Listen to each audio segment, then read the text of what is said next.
Temperatures are heating up. Lots of us are cooling off from the summer heat in pools and lakes, but the summer fun is coming with summer drownings. Nearly 10 people have already drowned this year in Utah lakes, reservoirs, pools, and across the country, 3,000 to 4,000 people every year die in the water. If you plan on swimming this summer, it is absolutely worth it to take a few minutes, learn how to be water smart to avoid drowning accidents. Joining me to tell us more, Natalie Good, the disaster program manager for the Utah Red Cross. Natalie, thanks so much for being here. Yeah, thank you for having me this morning. Yeah.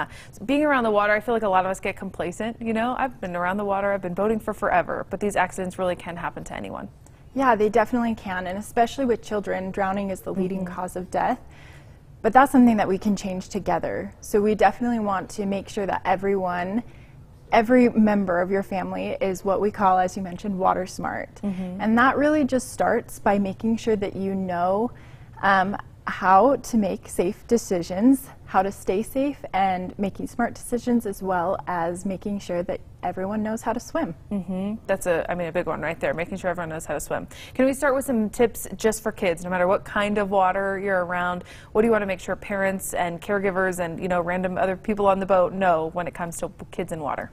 Yeah, so kids in water are it's really important to make sure that they are being watched at all times. So you can designate what we call a water watcher.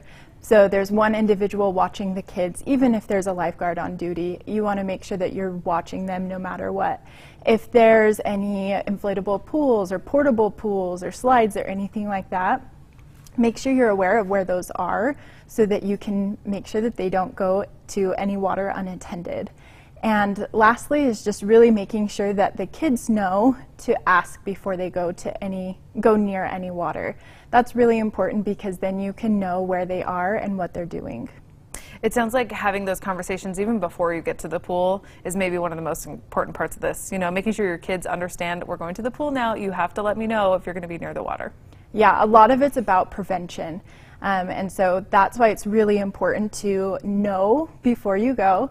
So if you're feeling a little uneasy about how to be safe, you can download our Red Cross Swim app.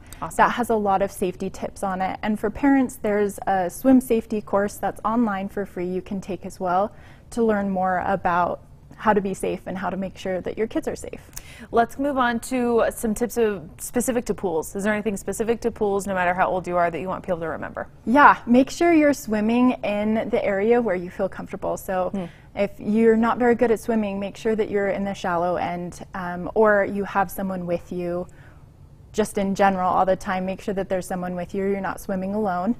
And it's really important, again, to make sure that there's like that water watcher, making sure that there's someone watching everyone at all times, even, again, if there's a lifeguard. And then another thing to just be aware of with pools is making sure that they're barricaded off, some fencing or something like that, so that there's no unsupervised access to water. And then reservoirs, beaches, lots of us enjoy. We have a lot of beautiful reservoirs here in Utah that we utilize. Staying safe there. Number one is if you're on a boat, wear a life jacket, and that's going to be a properly fitted U.S. Coast Guard approved life jacket. It's really important that it's fitted properly, otherwise it won't work properly. And being aware of the weather for that day. A lot of times things can happen, weather can turn very quickly, so it's important to know what the weather is going to look like and be cautious of that and change your plans if necessary. And then also just really, again, don't swim alone. That's a really important thing, making sure that there's someone there with you. Our bodies of water even need to have some pretty strong currents, so making sure that weather tip is so important for people to understand. Natalie, we could talk about this for a while, but I'm so sorry we have to go.